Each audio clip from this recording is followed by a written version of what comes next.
تہجد کا سجدہ ہر کسی کو نصیب نہیں ہوتا۔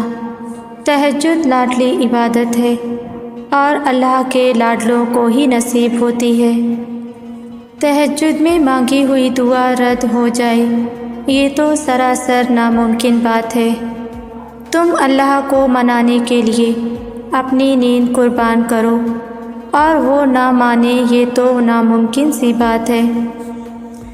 اگر اللہ فوراً تمہاری دعائیں سن لیتا تو کیا تم تہجد کا مزہ چکھ پاتے؟ اللہ کی محبت کی لذت اور قبولیت کی اہمیت جان پاتے؟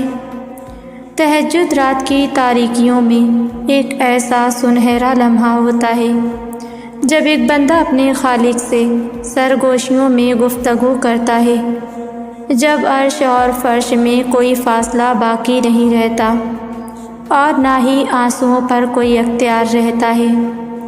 تہجد سے تقدیر بدل جائے گی۔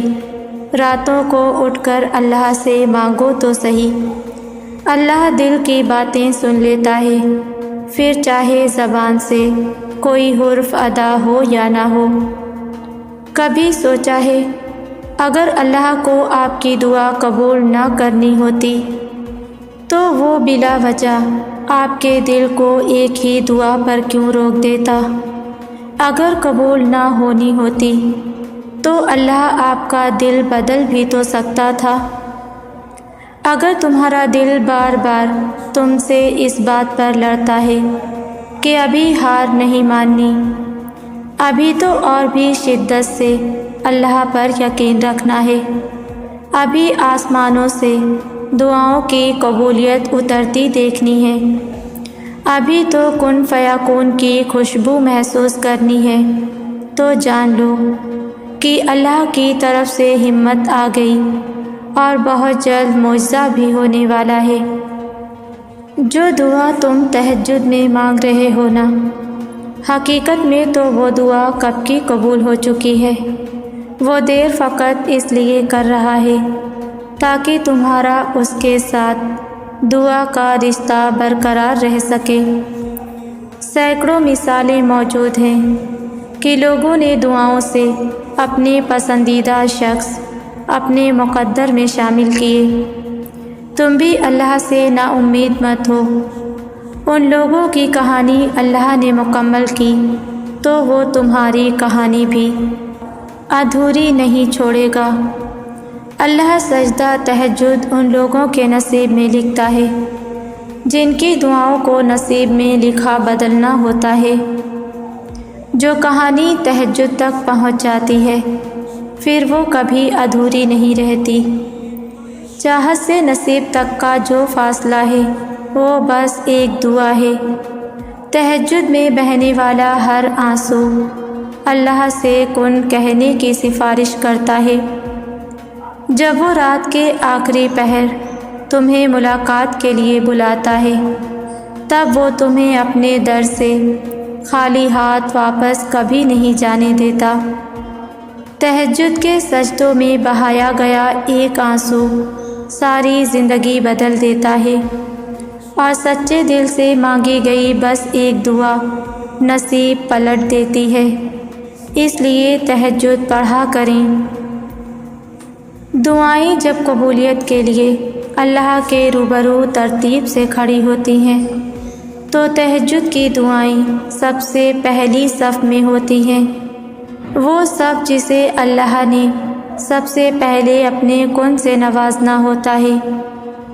اگر چاہتے ہو کہ تمہاری سب دعائیں قبول ہو جائیں تو تہجد پڑھا کرو اور اللہ پاک سے اپنے دل کی سب باتیں کیا کرو۔ اس وقت اللہ تعالی ہمارے بہت قریب ہوتا ہے۔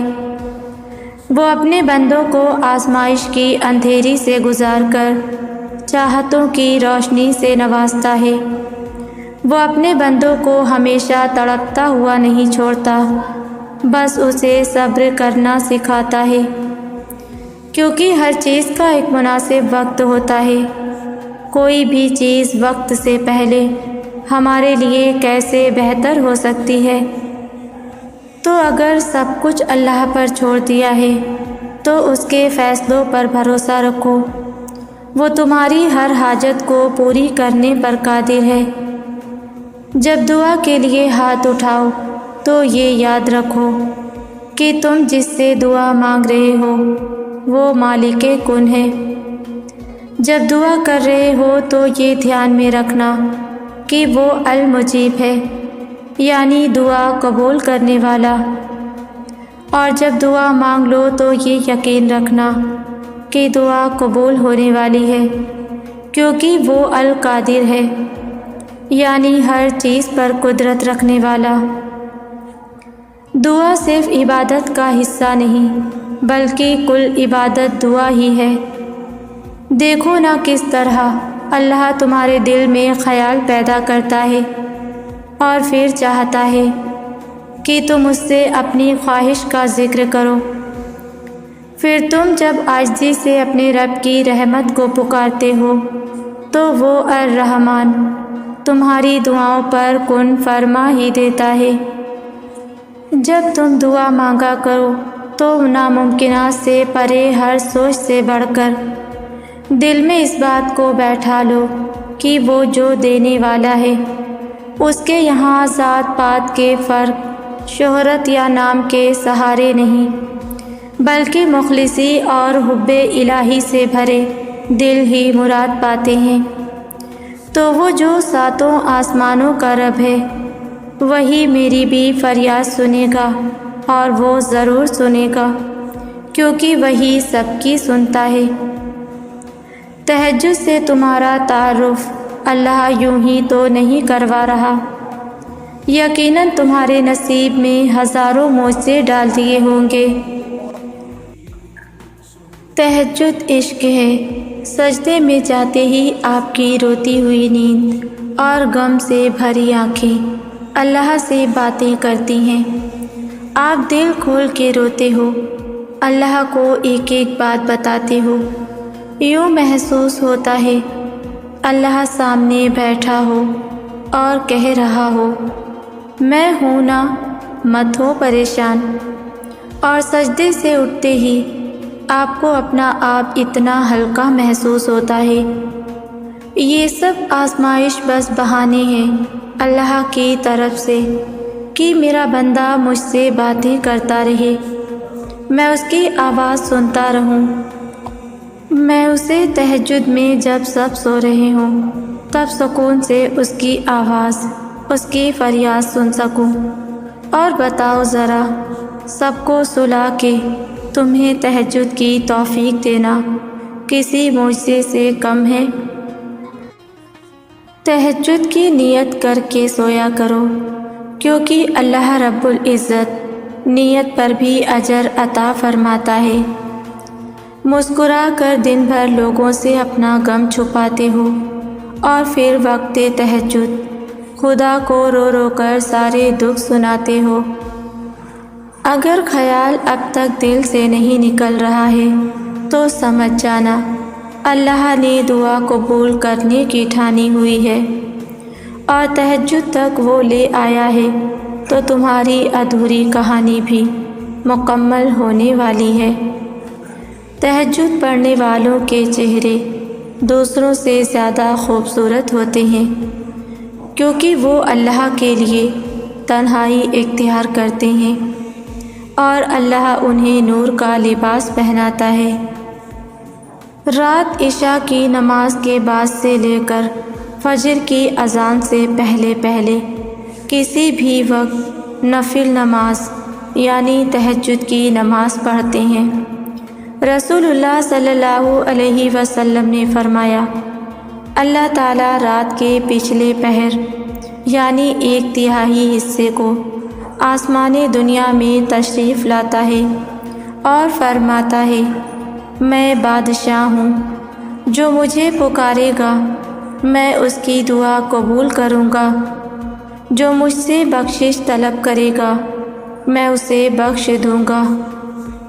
ایک حدیث میں ہے کہ جب ایک انسان اپنے بستر سے بیزار ہو کر اپنے قدموں کو وضو کے لیے لے کر جاتا ہے، آدھی رات میں تہجد کی نماز ادا کرنے کے لیے، تو اللہ تعالیٰ اپنے ملائکہ کو بولتے ہیں کہ دیکھو یہ بندہ ہے میرا، یہ اس وقت بیدار ہو کر وضو کے لیے جا رہا ہے اپنی نیند سے غافل ہو کر، اور تم گواہ رہنا کہ اس نے جو مانگا میں نے اس کو دیا۔ اللہ جب کسی کو تہجد کے سجدے تک لاتا ہے تو اسے مقام خاص سے نواز دیتا ہے۔ جانتے ہو وہ مقام کون سا ہوتا ہے؟ اس انسان کے دل میں اللہ کی محبت کو بہت بڑھا دیا جاتا ہے۔ اللہ تو اپنے تمام بندوں سے 70 ماؤں سے زیادہ محبت فرماتا ہے، لیکن اس کے تمام بندوں کے دلوں میں اس کی محبت ایک جیسی نہیں ہوتی۔ کوئی اسے بے انتہا چاہتا ہے تو کوئی اس کی خاطر سب قربان کر دینے کو تیار ہو جاتا ہے، اور کسی کو وہ بے انتہا چاہتا ہے تو اسے تہجد تک لے آتا ہے۔ اس پہر جو اللہ سے روبرو ملاقات کا عادی ہو جائے وہ پھر سب چھوڑ کر صرف اللہ کا ہو جاتا ہے۔ اس پہر اٹھنے والے ہاتھوں کی فریاد سننے اللہ خود پہلے آسمان پر تشریف لے آتا ہے۔ پھر سوچو جن دعاؤں کا استقبال اللہ سبحانہ تعالیٰ خود فرما رہا ہے وہ بھلا رد کی جا سکتی ہیں؟ ہرگز نہیں، وہ تو سنبھال لی جاتی ہیں، کیونکہ وہ اللہ کے پیارے بندوں کی طرف سے ان کے پاس امانت ہوتی ہیں، اور اللہ امانت میں خیانت نہیں کیا کرتا۔